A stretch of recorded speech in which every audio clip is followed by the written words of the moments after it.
Welcome to Sermons in Glass, Part 3. Today, I forget, when I'm talking, I don't need this.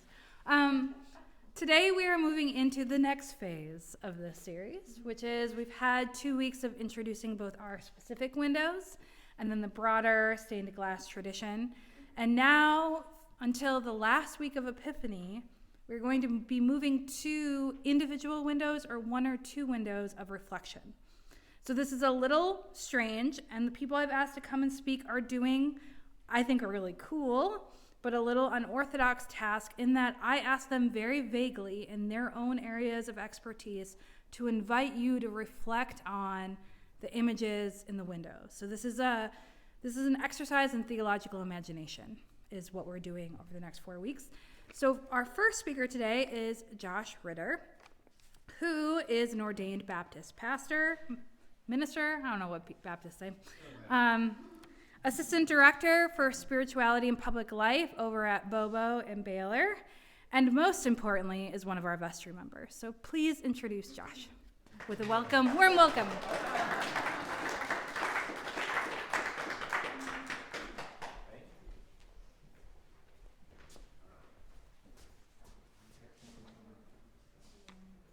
Thanks. Hello, everybody. Just make sure. Good morning. Okay. So, sermons in glass. Let's begin with a prayer. Come, Holy Spirit, fill the hearts of your people and kindle in us the fire of your love. Send forth your Spirit, and we will be made, and you will renew the face of the earth. Amen. All right, so we're talking about story sharing. I thought I'd start with my story a little bit, although Rachel did a great job. Ordained Baptist minister. I've been in ministry for over 20 years. I've done a lot of different things in churches, hospital chaplain, civic interfaith activist, community facilitator. My academic training's in theology and rhetorical studies, so we're going to get some rhetorical communication studies things today, a little bit. I've been teaching for over 12 years, and I do faith formation at Baylor, father of 3, husband of 1. Just wanted to clarify that part. All right, so I'm going to start with my conclusion. Knowing God is more important than knowing about God. That's my conclusion. Ta-da! So today, though, my go-to was to do my normal academic lecture thing. You give me a topic of study, and I go research it, and then I tell you about it, right? So my go-to was, okay, I'm going to go research stained glass and give the history and the theological implications of Pseudo-Dionysius, et cetera, et cetera. Or I'm going to go and I'm going to really dig into, the Nativity and Epiphany and those. But that wasn't the prompt, right? The prompt was the theological imagination. Creativity. So today is different for me, so just hopefully this is a good journey we're going to go on together and not a nightmare. But this is, since we're talking about story sharing, I wanted to share with you all the story of the journey that I went on with this prompt in the sort of the tradition of the style of an Emersonian essay. Right, so we're just going to sort of go, instead of me giving you evidence to support my claims, I'm really focusing more on how I got to this conclusion from stained glass, which maybe you already are like, oh, I get it already, but maybe it's not so obvious. So I started with this idea. And hopefully everybody knows this is Han Solo frozen in carbonite from Return of the Jedi. If you don't, that's okay. Now you do know. So I started to think with stained glass. I started thinking like, oh, okay, well, these images are frozen. They're frozen in glass. They're frozen in time. And then I started to think like, well, that's kind of how we think about a lot of religious things, quote, religious things, as if they are frozen in time, objects of study, right? We interpret them. We have opinions about them. We try to really solidify them. In the process, though, we also end up putting a lot of demands and expectations onto these religious things. And sometimes they meet those expectations, and sometimes they don't. And when they don't, we tend to get kind of angry about it sometimes, right? Expectations are tricky things. I heard someone say one time that all expectations are future disappointments. And that is a true statement, I think. But we do this with our religious ideas and our objects and our concepts. We just try to make them so solid, right? Try to freeze them in time. And then we put them on display and try to possess them. We're thinking about them, when we're analyzing them, when we're talking about them. And then we're just talking about them some more. And we want to know about the objects of study, including God. We want to know about God, right? Which is where we started with my conclusion, is that knowing God is more important than knowing about God. But most of the time, I think, with this idea of being something's frozen in time, we want to know about it as an object of study. And we just know that our opinions about these things, yes, this is Gollum. We've gone from Star Wars to Lord of the Rings, just so everybody's tracking here, okay? This is Gollum from Lord of the Rings, okay? And he is excited about his precious, his ring. So we have these ideas, and we just know that our opinions, we just know that ours are right. We just know that. We feel it, we feel good about it, we think our ideas about God are true, we freeze them, and never really necessarily getting to know God, but we feel really good at knowing about God. Okay? And then we settle for that, and then it becomes our possession, and then we're doing what Gollum does, right? Which is to have our precious. And we just grasp it and cling to it and crave it and put it in our display case, our glass display case, so everybody can see it. Sometimes we do this with Jesus too, don't we? Jesus, he's frozen in glass. One of our many possessions are spiritual things to collect. We have this image of Jesus in our head. These are for me. I'm not putting this onto any of you, but for me, growing up, this Jesus I had collected in my head had no emotions, had no struggles, never stopped on the side of the road because you had to pee, never had a cold, never smelled bad, never had a real bad case of gas.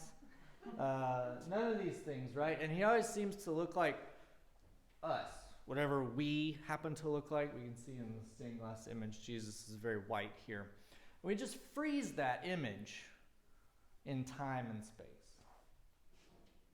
What if Jesus was like super awkward socially and had really horrible breath? I mean, these are the questions, right? Like, I don't know. But certainly not my image of Jesus. Certainly not. Certainly he did not smell or have bad breath. Certainly he never had to go to the bathroom. So we just try to freeze all these things.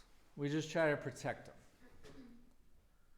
And so far on my journey of reflection, which is what we're going on, and thanks for going with me, by the way, because I didn't really give you a whole lot of choice, but I'm glad we're in it together, okay?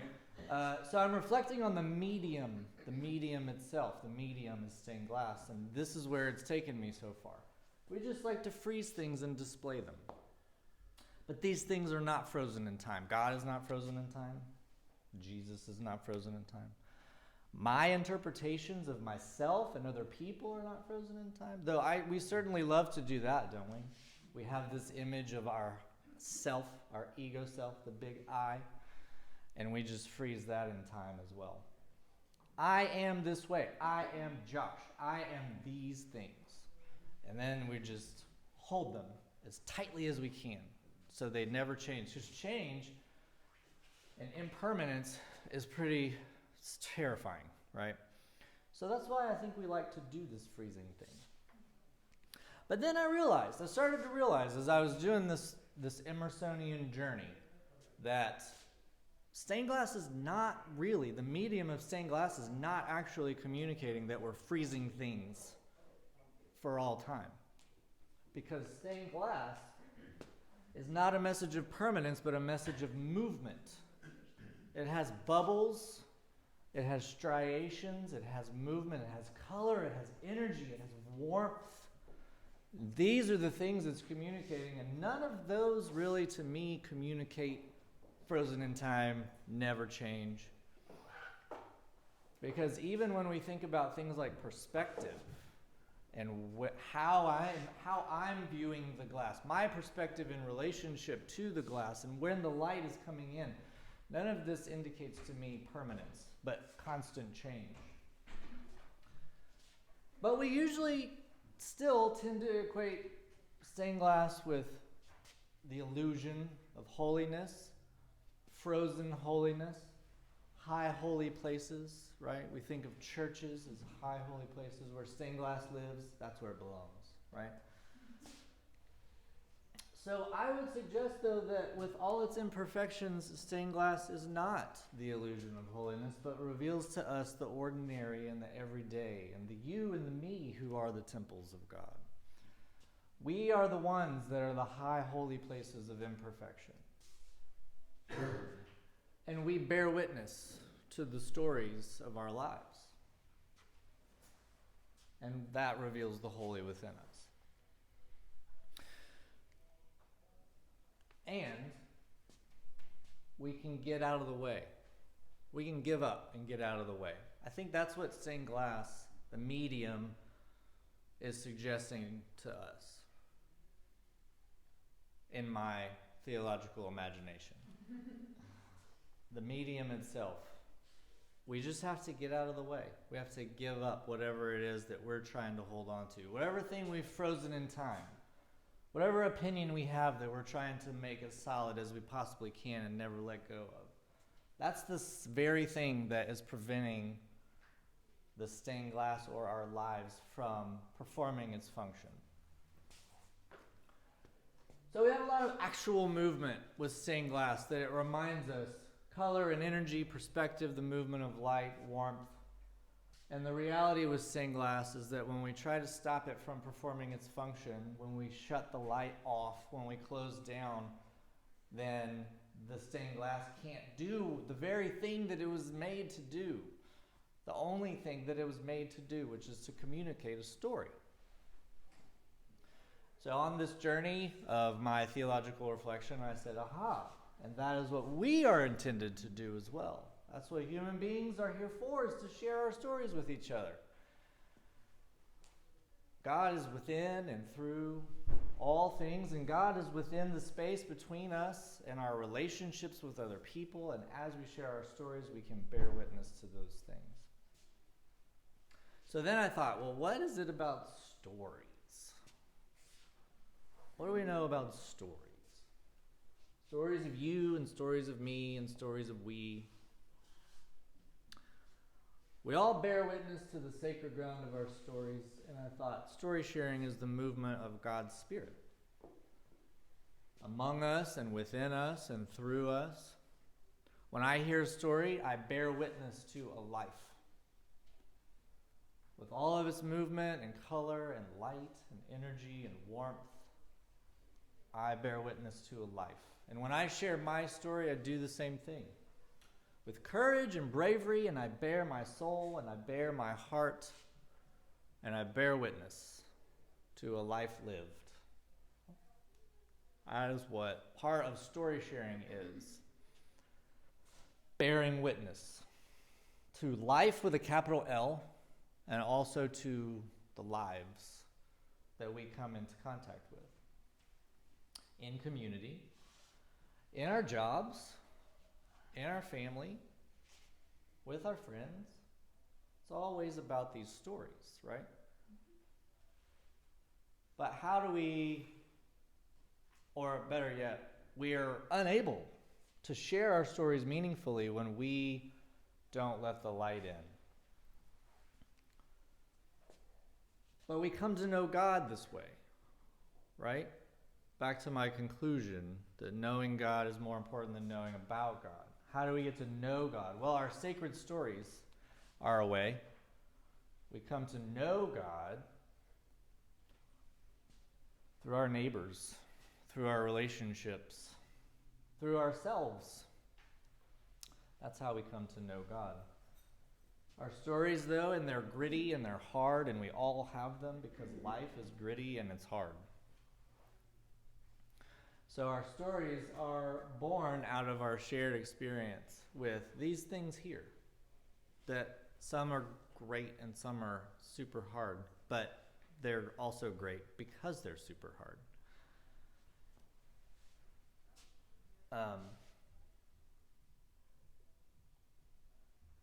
Recently, I wasn't going to bring this in, but recently, Thich Nhat Hanh, who some of you know, is a world-renowned, world-famous Vietnamese Buddhist monk, did a lot of work with Martin Luther King Jr. MLK actually nominated him for the Nobel Peace Prize. Thich Nhat Hanh has been massively influential in my life. He has taught me things about Christ that are the most beautiful things that I believe about Christ, which I think is an amazing testament to his life as a Buddhist monk. I recently re-listened to an interview with him and Krista Tippett on a podcast called On Being, where he said, suffering and pain are the things that bring the beauty in life.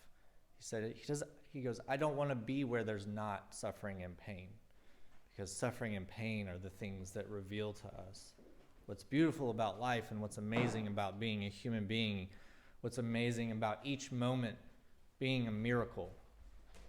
If we don't have suffering and pain, then we stop seeing all the miracles. And I thought that was just one of the most profound things I've ever heard. But this is the story. This is how we come to find our stories, right? Through our heart, through our pain and our suffering and our courage and our compassion and our bravery and our trauma and our shame. Those are our stories. Those are our stories. And so, yes, I have sainted Fred Rogers. Another hugely impactful person on my life, ordained Presbyterian minister and TV, what do we call him? A TV personality. A TV personality. Hated the TV. I don't know if you knew this about Fred Rogers. Hated the television. And that's why he decided to go into television. He got special permission from the Presbyterian Church to be assigned to the television for his ministry because he thought it was so awful. And he wanted to offer to everybody, maybe we could do this in a healing, healthy way. And boy, did he. Did he not. How many lives he impacted through the television. Just telling us all the same thing that he's telling us right here. That we're loved, that we belong, that we're accepted. Boy, did he get out of the way, didn't he? He just let the light of Christ go right through him, right out into everybody else. He got out of the way. He gave up. He gave up the Fred Rogers Salvation Program, and he opted for something else. As human beings, these are quotes by him. As human beings, our job in life is to help people realize how rare and valuable each one of us really is. This is about story sharing. If you could only sense how important you are to the lives of those you meet, if you could only sense how important you are to the people that you meet, that your story is so important and impactful. Each of our stories that come into contact with other stories, with other lives, is so important. There's something of yourself that you leave at every meeting with another person. There's something of yourself you leave with a meeting with every person. What a powerful image about our story sharing. A powerful image about the warmth and the perspective and the color and the energy of our lives that comes through when we just get out of the way and we just open up to somebody else, open up to ourselves, open up to God. And I think this is next thing that I realized about stained glass as a medium.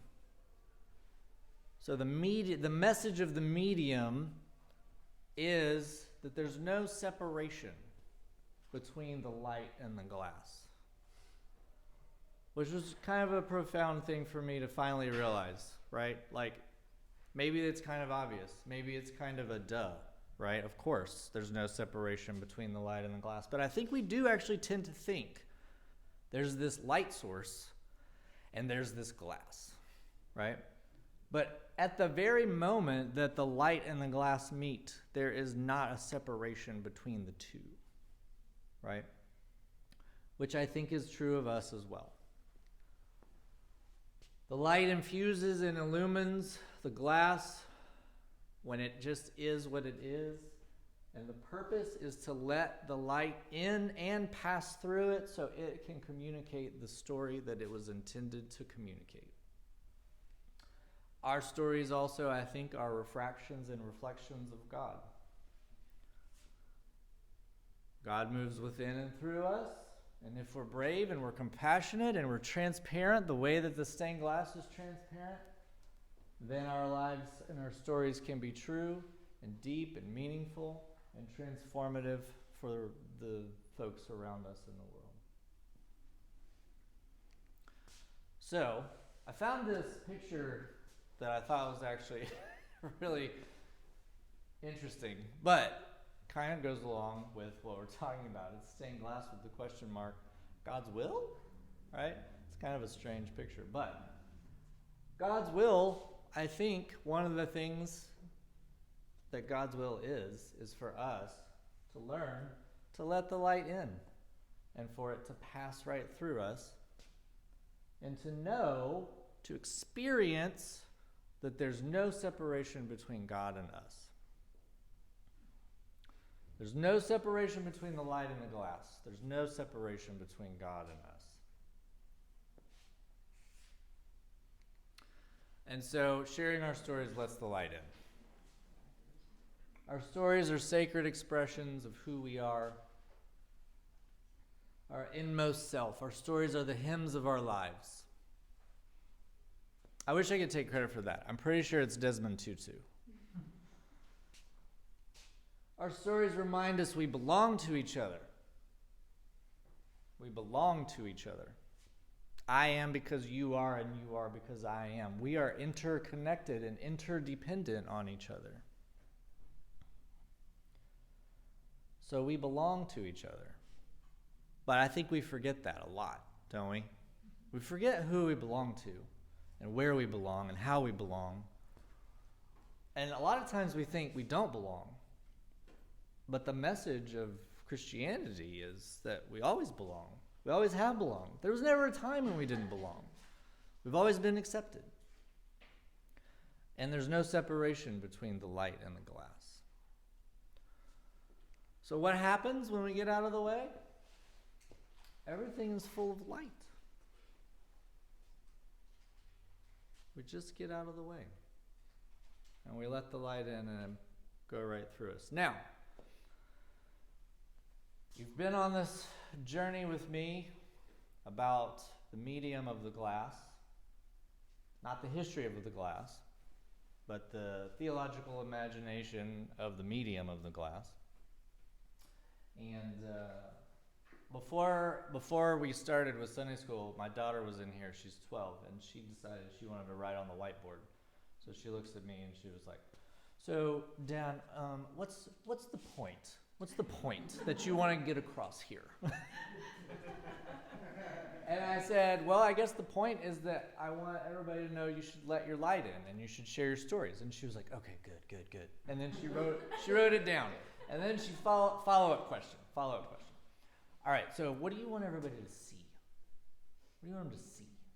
I was like, oh, well, that's a really profound and provocative question. What do I want them to see? Yeah, not the point. Just what do you want them to see? And I was like, well, I guess I want them to see and know and experience that their stories are important. So one, the point is to share your stories, to be your stories, to listen to other people's stories. And then the other is to know that your story is important. She was like, oh, that's great, and she wrote it down. And, I think that's actually pretty good summary from the 12-year-old. So, now that we have that in place, let's go to the stories in the glass, which I think are pretty fascinating in and of themselves.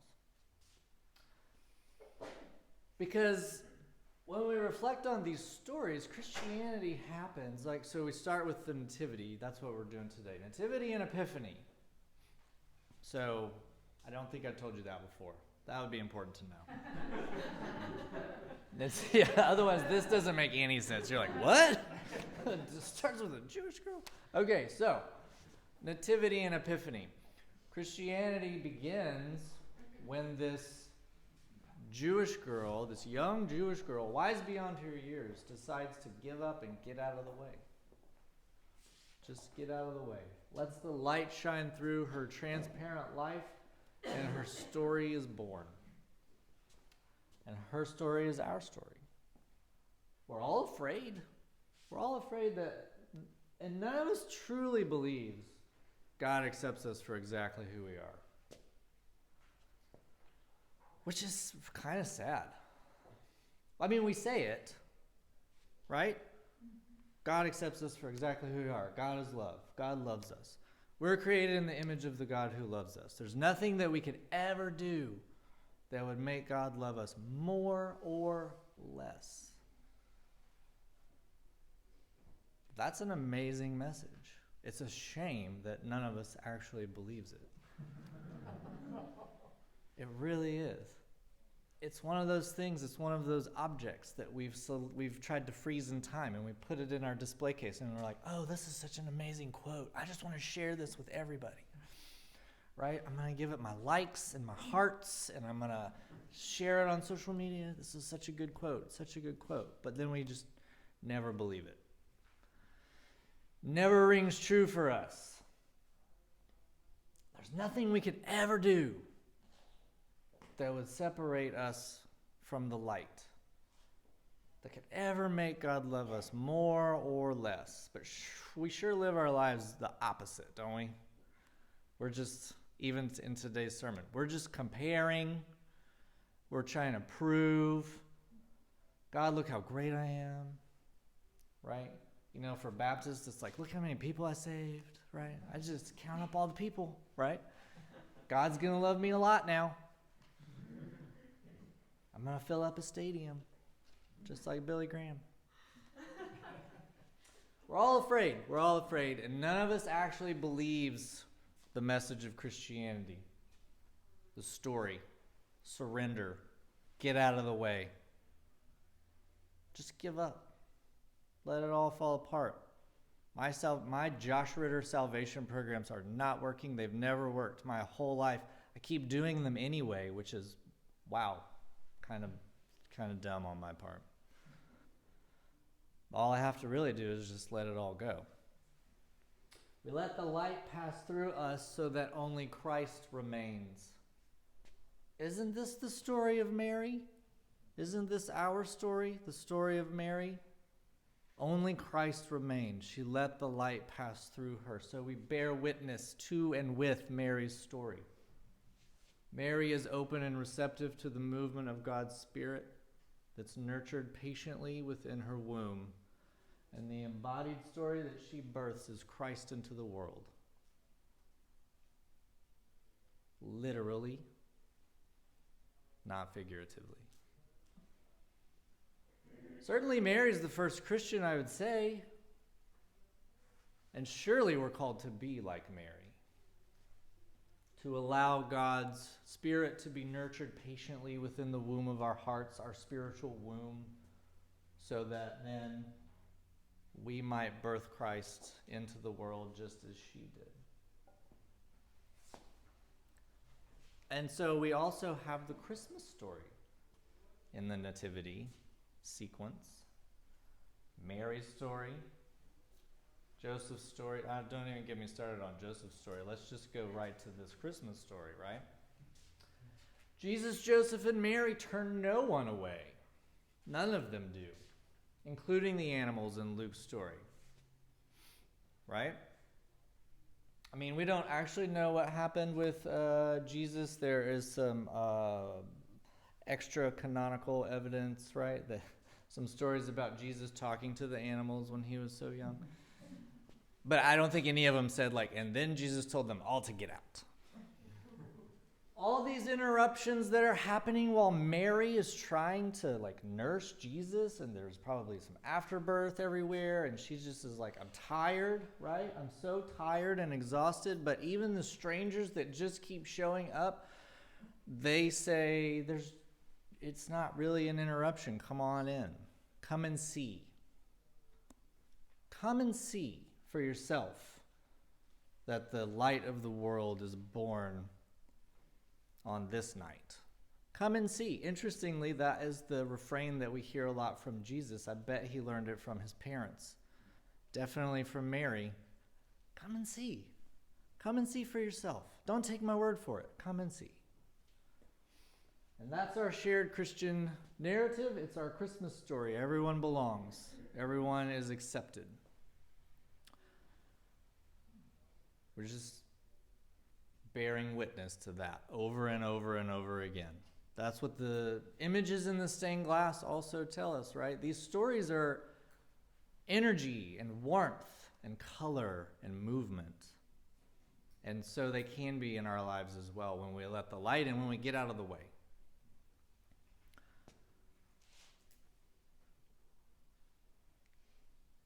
What about bearing witnesses to Jesus' Epiphany story?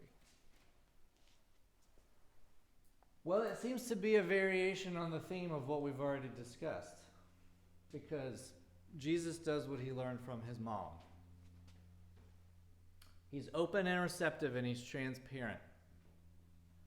And he lets the light in, and of course he becomes the light itself, and also invites us into this story to participate with him.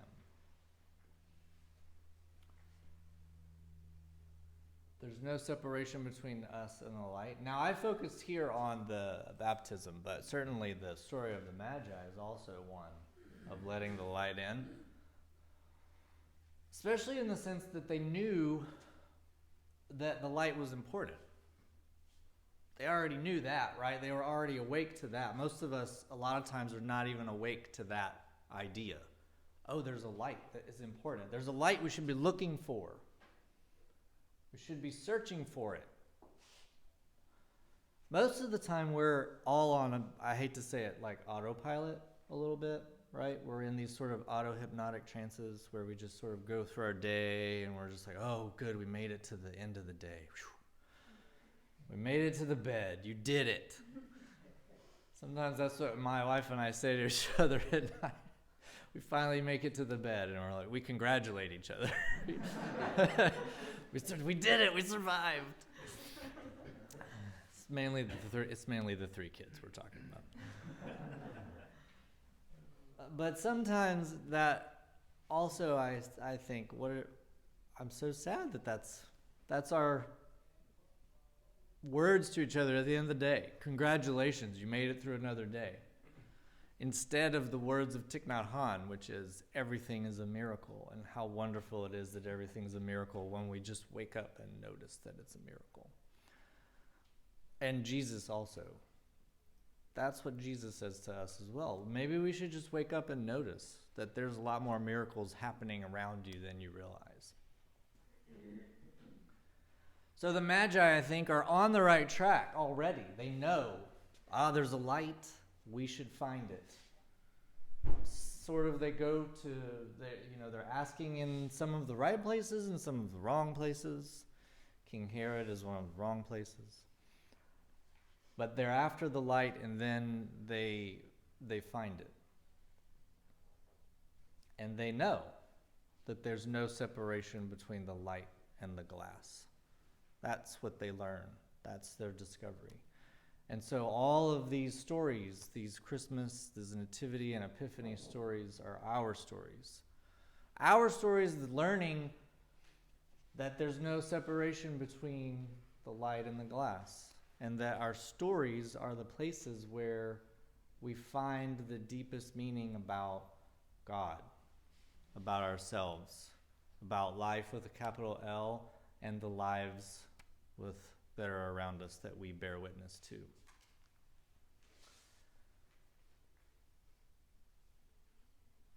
And we keep telling our Christian story because we know it's important. It's sacred. It's sacred. But it's not a sacred object to put into a glass case and put on display. It's the experience. It's the experience of the story that's important. It's the experience of the stained glass that's important. And so we're back to the conclusion, thankfully. Knowing God is more important than knowing about God. And so that was my journey, my theological imagination journey with stained glass through the medium and the message and also the specific content of the Nativity and Epiphany, which tend to be my favorite stories of the Christian narrative because they're so full and rich with meaning. Every Advent, I get pretty excited about it.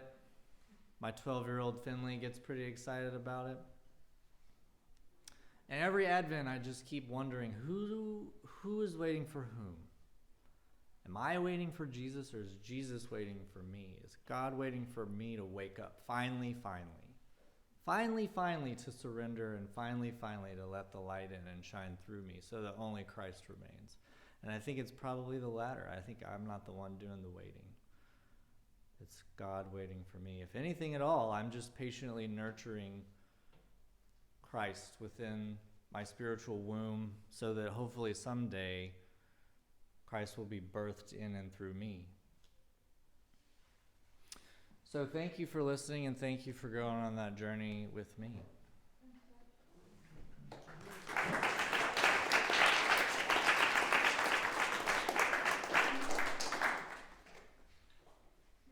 I'm good? Oh, well, okay, thank you, everyone. Fabulous.